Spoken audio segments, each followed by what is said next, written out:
Capage TV. Capage TV. Nayoki nzambe motindo ya pasi banyokoli yo. Yaka pembeni nazalisi wa yo ya motema. Tofandi bomwana tomeseninga na yo dunia. Tobandi bomwana kiboninga na biso ya mama. Ezali mabena yoka okomi na pasi nazate. Oui, Tatiana Cruz. Tatiana Cruz. Wazapa karma pa. Wazapa karma pa, pardon. Oui, bien, non?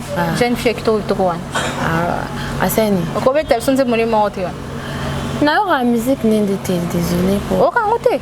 Là, on a mutu na ngate. Yo attends, voilà, on habite pas karma pour éviter. Na yo habite pas karma pati. Oh. Na yo ka vocal n'est pas karma pati. Nandeni. Na yo ka vocal n'est pas karma pati. Aïe mandema. Est-ce que ça est nécessaire ce beau ça là peut-être bilo quand ya bino il faut ka batcha caméra. Te mutaza ba délire na. OK. Mutaza ba délire na ende ba kumbela love na bon. Mutaza kumba love on ndenge na. Batumsu ba ba délire penza mon pena love na ye. Te faut ba vidéo, ba photo na bango, moko nani partenaire na koza tete atala na ta ba vidéo. Moni, ça délire. Même tumsu penza vidéo ba rondi maté. Batumsu ba lingana ba ba vidéo te batumsu ba délire na bango. Pour ça na bino ba vidéo en tepo, ça crée des problèmes. L'autre cause la bien, dans ce cas na monika to selngelo mo bo to koza no boye to lingana to sel bane belé moko bali. OK. Olobi na ngel loroté. OK. Ce qu'on a za ba vidéo no bon notika. Noti côté na sa kanda wana na ko publier yo, na ko pesa ba publier ngo partout. Sali bolingo na sebe. Chera sali bolingo ya film Nigeria. Langwisi nenga. Apesi nga ba posa. Ezali kamba motema na. OK, voilà.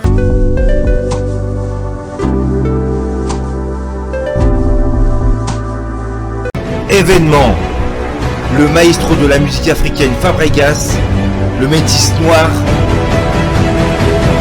Bonsoir la France. Ça c'est la danse du moment mondain.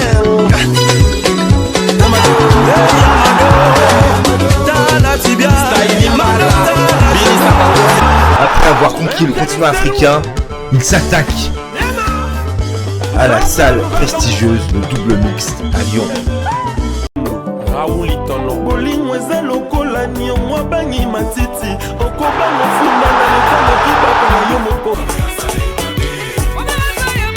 Le 13 mars 2021 à 19h. Billetterie au point de vente habituel.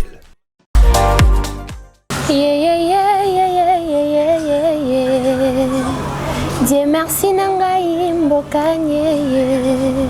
Marlène Nzokufa pona bolingono. Chera salelinga bade marché yanilita. Ngamoko kolonzo tona ebite nazo voyager.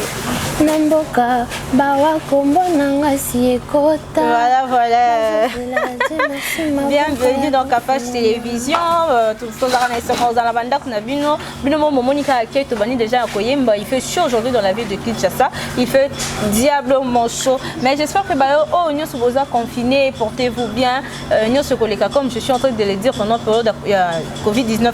Nous avons mené à Kotikala. Voilà, je ne suis pas seule. Je suis accompagnée d'une chanteuse. Tout le monde a déjà tout à l'heure qui va se présenter elle-même. Notre cabine boye baye, beaucoup notre yé. La nouvelle génération n'a vu ça. Bateau tozala bango quoi. Voilà, tozala bango maboko. Bonjour Tinei. Bonjour Maïki. Ah bah c'est bien moi Tinei Gamon Radio, la chanteuse. On a évolué pas déplique. Le bon Makas. Ouais, toi comme on a vu sur mon bas déplique. Tinei, tu vas bien? Ouais, je vais très bien. Santé, ça va. Par la grâce de Dieu, mon mec est bien. Ok, voilà, par la grâce de Dieu. Voilà, Tinei, c'est ton vrai nom? Tinei, ça vient de Tina. Tinei, Zara Tina, quoi. Donc, comment on a solo? Comment on complet Zanan? Tina Grâce à tout. Ok, voilà, Tina Grâce à tout, bio évolué, ouais. Na Mikolo n'a évolué pas. Mikolo tu évolué wapi d'abord. Parcours na yo quoi. Bon, du bosso na une église, pendant une église moi qui ba 8 ans. La bande une église, bon, j'avais le goût de faire la musique profane depuis longtemps. Parce que na bande pas autant la musique ma casse, n'a pas la musique dans black thé. Après, na ba 5e des humanités. La bandi ko kende ba studio, ko ça ba rap, ko ça ba R&B à l'époque hein. Après non, la monde que non là linga trop rumba. Je dois me concentrer à faire la rumba et puis on a lancé carrière solo. On a lancé carrière solo nga moko. La bandi ko évoluer na bimisi motema. Motema et bien en 2017 mais la bimisi en 2018. OK. En 2018 na yo bimisa motema et puis en 2019 na bwaki pasha. OK. Et mais biso no motema. Motema motema motema ezobeta ezoluka baby on peut passer pardon. Chera sali bolingo na sebe. Chera sali bolingo ya film Nigeria. Alangwisi ndenga apesi nga baposa. Ok, voilà, tu chantes bien, hein? Merci. Ozo imba bien makasi. Voilà, ezo évolué ndeni musala na yo. Mondango, c'est pas facile. Oui, c'est pas facile. Monde de musique est facile, surtout pour notre biso ba basi. Les appels makambu yo, o makambu so ko leka na nango so za passionné na musique te otika o continuer te. Na da bunda nango kaka étant qu'une guerrière. Donc nazo bunda na poza passion na ngana linga musique makasi. Pour ça na linga kango te na ndé musique ya pasi surtout na Congo pour na mona mwasi mais la tika. Donc papa mbala les gens dit les moins facile. Eza un peu facile mais biso sikoyo yebi ken okokutana producteur mombo ya lingi ka rezala boye pour abanda produire yo moni ba makamso tokutana nango c'est un peu difficile pour nous. La musique ça tu fais ça pour de l'argent ta non que rythme na lo bana makasi donc na la rythme lo bana exactement na kiti voilà la musique tu fais ça pour de l'argent ou pour une passion? C'est une passion, c'est pas d'abord pour na bon ya nango mais faut lingango nan. Là na passion nanga ya sa musique. Après tant que na zo boulot, na zo musala nanga, il faut que c'est bon. Yo ko baksa en plus la musique à Congo tout pour kolongola parce que ba jeune mingi ba yemba bêtise, ba jeune mingi ba yemba ba clash. Quel genre de musique tu vas nous donner? Ba benganga Jeanne d'Arc. Jeanne d'Arc a libéré la France. Donc na yo bakisa o Tine Gamora ina makamuna nga za Tine Gamora na komba mutu musuta. Donc na yo bakisa ki Tine Gamora na kati ya musique na kati ya rumba congoliana. OK, voilà, tu as bien dit Tine yo bakisa en plus na musique parce que musique na bino ya lelo surtout ba bino bobeta urban music non? Urban music mais je fais de la rumba. Toi tu fais de la rumba. Bon, comme tu fais de la rumba, melanga tellement à karma pas. Donc tu découvrir en fait l'autre yé batine yé melanga mo à karma pas. Dis-moi karma. Il y a karma pas. Pacha lele. Bon na yo kaka troté. Dieu karma pas limbi sanga na yo ka ngo troté. Mais l'idée en wana non. Na yo ka inde. Ouais, idée en wana déjà. C'est excusé. Ayo ka ngo troté o ka ndeti bandi monito parce que tu fais la rumba. C'est ce genre de chansons il faut yoka. Oui, je fais la rumba bon. Eza mutu oyo lingaka mingi pe o sepela non trop na musique na yepe yango ba yoka trop nga yoka trop mama nani Biabel na yoka trop Koffi Olomide na yoka Biabel to découvrir yoka na Biabel morokas na yoki nzambe motindo ya pasi banyokoli yo yaka pembeni nazalisi wa yo ya motema tofandi bomwana tomeseninga na yo dunia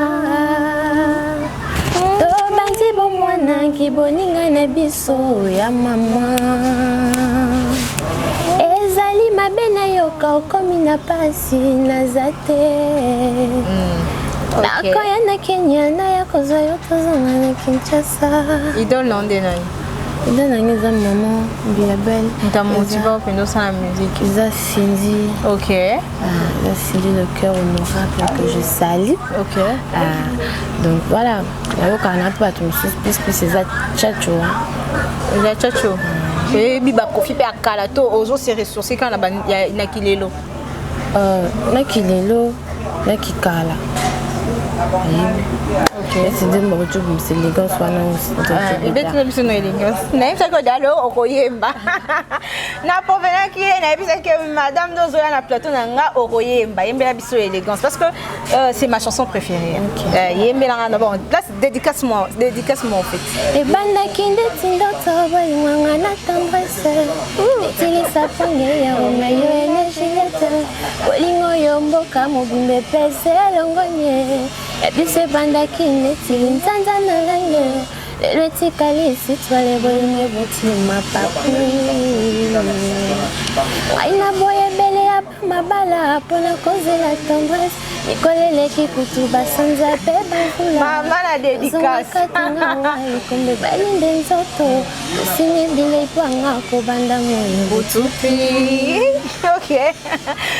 Ça fait plaisir, cette chanson ça fait plaisir à Papi Bissala depuis là où il est. Voilà, le rôle dans l'ombre quoi. Cette chanson ça fait aussi plaisir parce que Nabi Moutoumsou Palinga Nzembo soprano, l'événementiel le plus fréquenté. Voilà, je te salue d'où tu es. Tinei, que penses-tu de la musique Orebobeta? Bon, la musique biso to le kawana. Bolekana c'est-à-dire Pour appeler la salle à Afrobeat wana. Ah OK. La salle en la monde dans la musique eza monde par monde ndenge zo kendele. OK. Monde ndenge zo kendele marampe zo changer ba style asikezo ya donc ba style pardon ya sikande ya ningsa sima. Maintenant ezo édifier Masupa. En vrai dire non. Okay. Mais eza y a pour musique ni bon. Okay. Donc nane lo roté a été. OK. Pour amkolo wa mambo sala. Oui, Tatiana Cruz. Tatiana Cruz. Waza pa karma pa. Waza pa karma pa pardon. Oui bien non. Jeune fille qui te droit. Asani. Combien de personnes c'est mon numéro de na yo la musique n'ende te désolé pour. Okangote. Na ngona mtu na ngate. Yo attends voilà, o abeta te pa karma pour éviter. Na bi o abeta pa karma pa te. Oh, na yo ka vocal n'est pas karma pa te. Nandeni. Na yo ka vocal n'est pas karma pa te. Aye manze moment bo so pe botiki so bimo so tikele mbonga biloko so pendeni donc yo oyebi Tatiana Cruz te. Auto ye manze mbo soki ndindo yo oyebi Tatiana te. Na yebi musique wana te. Na yebi ngote se na yeba ki on oyeba ke non na yo kango. Et ça détonnant par rapport à ça la peu succès na succès na ye. Bato na yo ka bango na lo bati. OK. Bato na yo ka musique na bona na yembi anga ati. Est-ce que bato na yembi a part motema na yembi anga la bato o etikali anga te. OK. Etikali anga te. Donc voilà.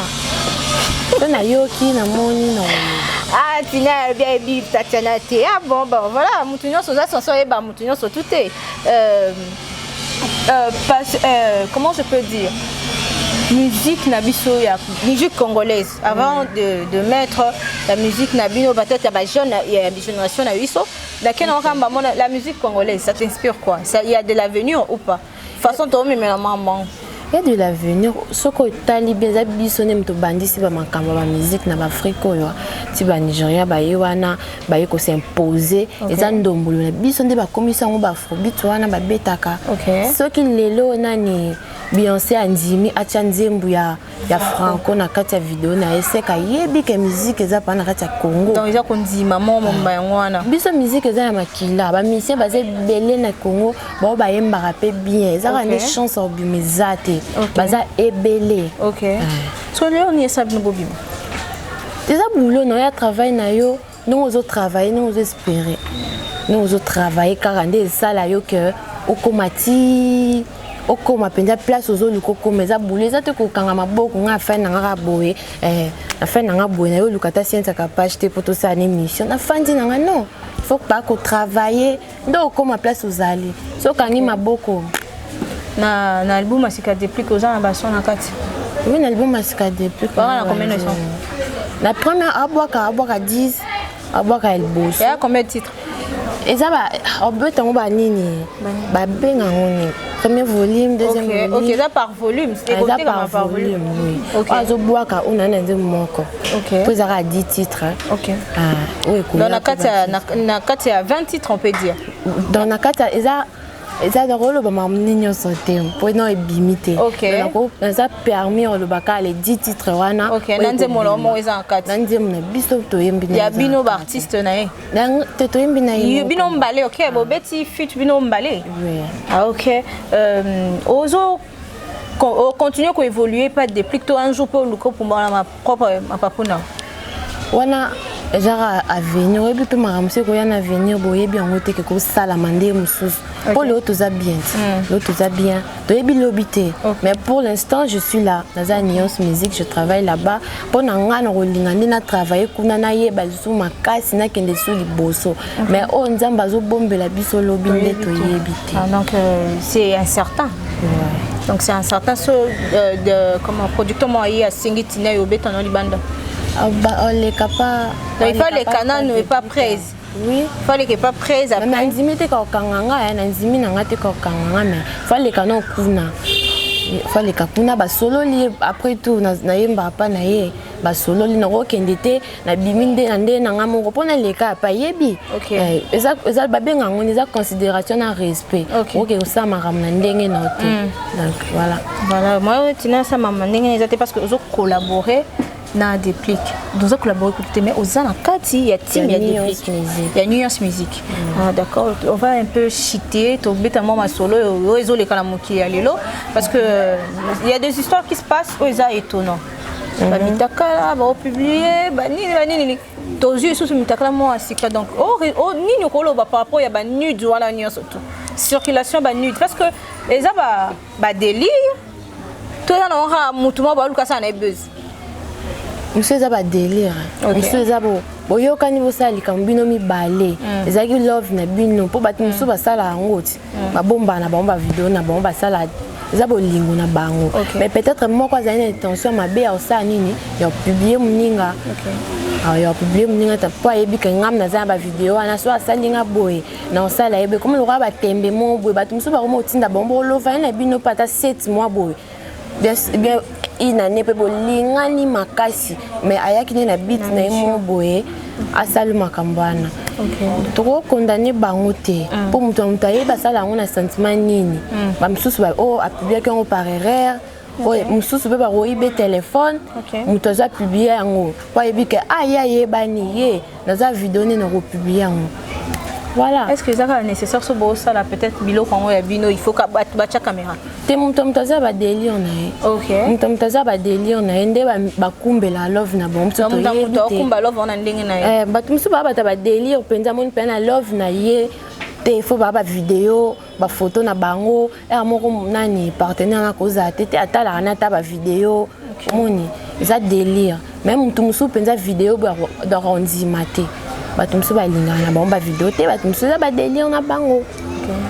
Pour publier ba mitakolo moi je trouve que c'est désolant parce que ouais c'est désolant parce que après des années et ça quand internet ata ba ke ba ifasango moi robot taper moi na lobi payer un jour na classe mutakala amoni ya papa ba classe mamba hôtel botania ya boya papa na donc conseil européen ça pona batu wala nyonso ba pas publier ba parce que et comme ça la maloko likamo expressement mutu mo za poso luka buzz na ye azu faut vidéo na ye mo atindi nemo pa utolo ba mutu mo pe ba koza na ba on la love mais comme il batiraiment atindi ce conseil européen ça pona batu nyonso to na ba sa mamba bon pona ngara ba sala ngote et bien ça peut pécher pona ngara ba sala na ba ngara ba vidéo ngote beaucoup ata par semaine chaque jour beaucoup ata chaque jour so za poso mona raye pour ça na bino ba vidéo ngote po ça crée des problèmes l'autre cause la bien donc ce cas na monika to salinge lo mo bo to koza no boye to lingana to sel bane belé moko bali OK olobi na ngel logote parce qu'on a za ba vidéo no bon notika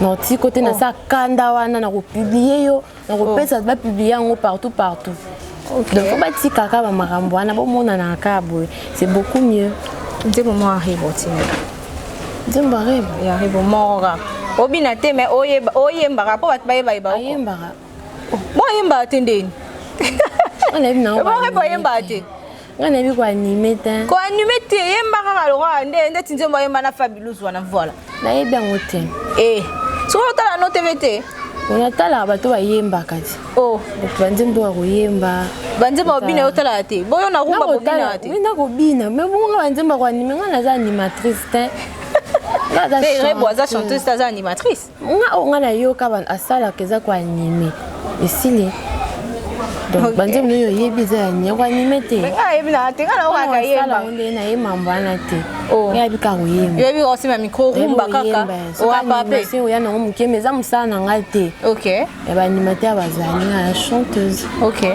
donc au rapapé ouais na rapapé pardon rapé donc banana na monde wana peut bon faire la monde te mais na branche wana puisque c'est la musique mais ça va brancher ouais na zebo moi muke non ba première c'est yo vous rêvez ba juana OK kana non a bon OK sinon yo promettre musique congolaise nini qu'est-ce que tu nous promets quoi l'avenir tu nous promets quoi au promettre biso nini lo nini on sala biso non promettre mi ka boulot po boulot na nga ne mtelo banga naza na nga na donc nga la komi lobela te nga na danger nga na nte yo mto benga nga danger po boulot na nga tango ko banda ko loba ga yango moko sanke nga kuna banda sela ngo pub donc c'est ça bon bozela ka boulot bozela ka banzembo ya bien o pende sokola bino matoyi OK banjo travailler là depuis que ça fait combien de temps ça fait quelques mois. Ça fait quelques mois, c'est moi cette année. OK. Ça fait quelques mois. Et OK. voilà. Donc ça fait pas trop longtemps. Ça fait pas trop longtemps. Donc le public qui a la pomba nuance va ebinga nonte. OK. Présenter nga. OK. Ninga bis album nous allons voir nga pe maman na dimana. Normalement ils allent bon. Voilà, vous êtes donc à Capage Télévision, ton reste pas bon vos arabes fidèles, na biso continuer ko s'abonner na Capage. Ça nous fait énormément plaisir. On a tout mis place au Kobi pour na abonner na biso pour na partenaire na biso. Tinei. Okoye melanzimbo pour na mona banzimbo nyonso ngolo yebiso oyemba yozo kimangoka. Na ebité so za fi des problèmes Tony. Oza ba problème na batu parce que batu wana ndeti batu wana otangi wana oto sola masolo na bango pour ne plus kozongisa bango. Oza ba problème na bango tonde. Bo boy carrément koyemba nzembo. Attends, nayebi shota animation ya Rebo ano sala o boy carrément. Nga nayebi ko animer te yango na bino sala. Tusko linga na animer mabe nayebi pango te. Na ko animer ndeni. Ebi Melissa. Melissa utoyemba na Yorobo na comment Bercy. Namona kinzemo, namona nzemo na mo wana. Oyebi yango te. Namona ki on me koyemba ndeni nayebi oyemba te. Mais namona ki yango bazali misatu boye no wala te basaba nini. Tu as réalisé qu'un HB que comment tu trouves sa musique? Apparition dans une arcade sa musique. Voyez déjà écoute bien quoi. Oh oui, il a écouté biso mais je crois que c'est style. OK. C'est style. Et au Koye c'est nini? Je sais pas. Il me tourne la biso Melissa. Oh oui, c'est à travailler encore. À travailler des sous pour à la grande quoi. Donc à travailler car que on a web c'est qu'à travailler pour travailler on a papa on a maman on a m'te comme ça mutu la ba rêve na yo o bande ko lotara wana oui musala ndé m'te comme ça wana OK donc web c'est qu'à travailler yembela nganze moko ya tourne luka mutu oko yemba pona monyo penza ko lingi no yemba te poza mutu ba problème et pardon oko yembela nganze mona ya chala mwana nini yemba chiluba eza pamte yemba chiluba te mama wanye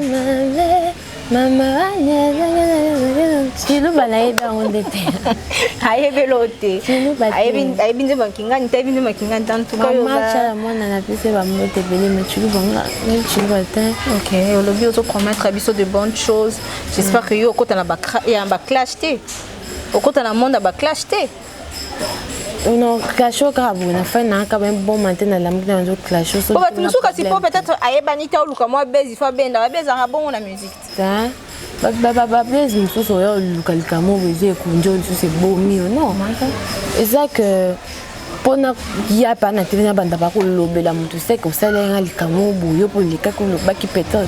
So na mona c'est nécessaire pendant na lika na éclaircir batoni a ko lika. So na mona on peut ça non ra bêtise bon. Et les qui na mona Voilà, Tina et Tomi déjà qui na suka émission na biso. J'espère que vous sepeli nango, j'espère que vous sepeli nango. Tina obala obota. Voilà, il y a encore une question de curiosité. Obala te na bota te. Obala to bota te. À part musique, au revalo ni nyosa. Sur le lot peut-être musique et simbi nango to bia. La tika na na kena na ngambo ko kata na ngambo. Et simba.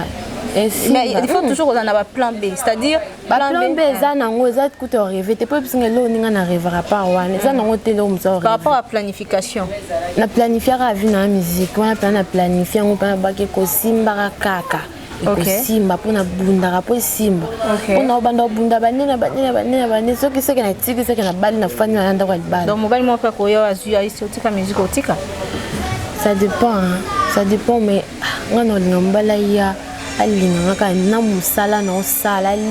par rapport à la musique, par rapport à TV, TV, peut-être que la famille est au boy, moi, mobile soit ligne, ta famille est boy. Ta famille est boy, molingo na ta famille est boy, robalo chora na ata ba belle sœur ba lingiote, ya ko lingo kaka. Donc ça ka mutu nde fa linga yo. Donc mutu fa linga na musique na yo a chanson au musala bi. Mutu fa lingo kapo. Oko tika te po ndako ya za ba kilo mobo ko comme na zemo comme moi kilo mobo ba kilo wana nde peut-être au moins comme bimisa po ba né 3 ans pour bimisi tout le monde va te belé ba ndaka mabalo kilo ekoti tant vu que ba comme ya bana foyer machin. OK, qu'est pour faire bateau ba utara na musique profonde pour ba que la musique chrétienne. Changement wana bon eza ba choix. OK. Eza ba choix eza lo ba tumso ba sala musique chrétienne parce que ba kangamele na famille. OK. Maman ba ngwa linka ka yefa yembela nzambe mais oyembela nzambe biso tout aba na nzambe mona satana ate. OK. Mais ko sa musique chrétienne kaka ba parents ba mona le quoi musique profane eza musique abandoki. Biso to za tabanganga biso to za bandoki biso to liara bato. Ninge za bosse makambu succès kaka boye o liara bato sala be kini za bongo. Donc bato muso ba sala ngo parce que ba force bango et on a vu faut tika mona sara mamuya lingi. OK. La mamuya lingi on se sentir à l'aise à sali. OK, tant za imam ke bando revo sa musique yango sala musique. Nous allons le lo mususu boye. On doit rêver toujours musique, depuis Kala. Donc ça a toujours été la musique. Malgré que Babando tient un point fort dans la famille, Bazotier langa bakal banine. Donc bah yo comprendre que non, ils ont pas passion, ils ont tikaté. Des fois j'ai arrêté hein. La tiki nanga pe, la tiki nanga no yemba nanga souté. Mais au fin cas, ils ont me tindi karoka kende. Parce que papa banda lingati à l'époque, maman père, voilà famille et tout. Mais tant bah yo comprendre, bah on tout. Voilà, nous sommes arrivés à la fin de cette émission. J'espère que c'est Félicie Bino. Je suis avec Tinei, la chanteuse, Aïm Barepa Déplique. Voilà, Tinei Bambote, mot de la fin. Pour nous, nous sommes Bambote, non, on peut ça pomba nuance. Bambote belé la nuance musique. Un peu si Christelle Omoto, un peu si Bambote belé à Cynthia Capache, un peu si. Bambote à la maman Bénédicte Pochi, à mon papa Didonné à Touni, un peu si Olga Boukassa, Olga Boutique, un peu si Batinyo Sobolandanga, place Bozana Bandaku, Bambote, Banapoto, un peu si Binoto Bambote, Yaouli Mouché du Code Amboka, Bambote Béné, un peu si Bisou Cabron, Bosani Linsanga. Voilà, c'est toujours comme ça. Au Bosani Bazion, en gros, Namtaluka Kaboula, Azwapar Naï. Voici, voilà, comme j'ai dit tout à l'heure, tout comme dans la souka et à l'émission la Bisso, je tiens à saluer. Batinyo se trouve aux occasions au tel Bisso parce que Boza Ebele, Boza fidèle et Capache. En tout cas, merci pour Nathan Nabino. Félicitations à Bino pour Bandai, sont des bandeliers, tout comme Inasuka. Abonnez-vous dans Capache Télévision, Bayo Bazan en abonné, Tebao Bazota, la 100 pour s'abonner, beau s'abonner. Nasia 243, beau s'abonner pour la film Nabino. Restez branchés dans Capache Télévision, pardon. On se voit à la prochaine. Bisous.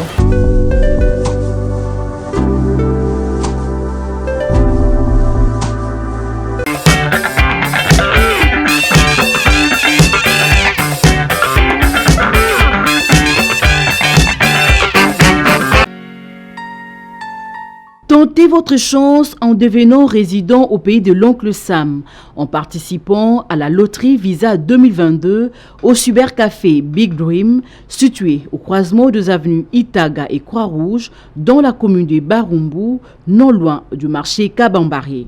Au cybercafé Big Dream, il y a toute une équipe de professionnels capables de vous aider à participer à cette loterie avec de cadrage professionnel répondant aux normes des États-Unis d'Amérique. Ici, la prise en charge est assurée pour les sélectionnés. Un travail de qualité à un coût réduit, sans concurrent. Venez nombreux tenter votre chance. Débutée depuis le 7 octobre, la loterie prendra fin le 10 novembre 2020. Hâtez-vous. Ouvert chaque jour de la semaine, déjà vers 7 h du matin jusqu'aux heures tardives de la nuit. Cybercafé Big Dream est expérimenté dans la loterie. Une opportunité à ne pas manquer. Boutique Mam, boutique Mam, boutique Mam, boutique Mam, na Kitambo. Bomoninga de na pembeni wana na opona jebla bana na opona des rentrées scolaires.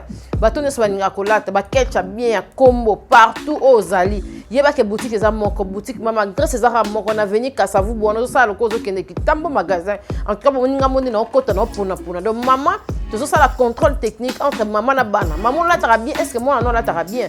Adresse ezaka moko rentrée scolaire ba maman bana mitu passe sili pour maman ni ayena boutique mam nyonso ezali ba mariage religieux coutumier surtout de mikolo ba bi rentrée scolaire ndeto beta c'était boutique ya moko boutique ma bomonde na on lakisa bilamba bomonde na omona ba cake bomonde na on lakisa bilamba bana nyonso ezana boutique mam anana vers Kitambo magasin station MLK so communal au Mati oloki kaka arrêt Quado au moni so arrêt Quado talika moni boutique mam.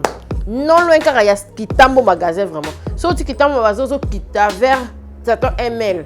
Pembeni wana kaka au mona ngo. En tout cas, ba onyo spaninga kolata, ba onyo sebi ka maman alingi mwana za propre boutique mam. Onyo sa parents alingi mwana na za na ba norme. Yé mon peu parents, nyonso eza kuna en tout cas, na sir bozo tozo illustrer bino bozo mona. Ba onyo spaninga nga so lobi car maman ni na compte ya Kapage TV, na compte site ya Kapage en tout cas réduction totale. Bana babandi classe maman za air yango décembre pe air yango nyonso eza na boutique mam ba gros bisous biso stolata kuna biso tozala kuna réduction bilo nyonso ya combo ya solo boutique ya moko boutique ya moko bilo to linga ndisco ya mam. Kapage TV. Kapage TV.